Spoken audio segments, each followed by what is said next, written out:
এই সেই Malaysia KLCC twin tower, যেখানে প্রতিদিন হাজার হাজার দর্শনার্থী এসে উপস্থিত হয়।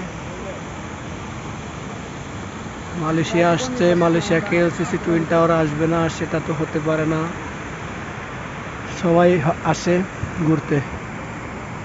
জায়গাটা আসলে অনেক সুন্দর। মালয়েশিয়া শীর্ষ 10টা দর্শনীয় স্থানের ভিতরে একটা, অনেক সুন্দর। 101 তলা কেএলসিসি টুইন টাওয়ার।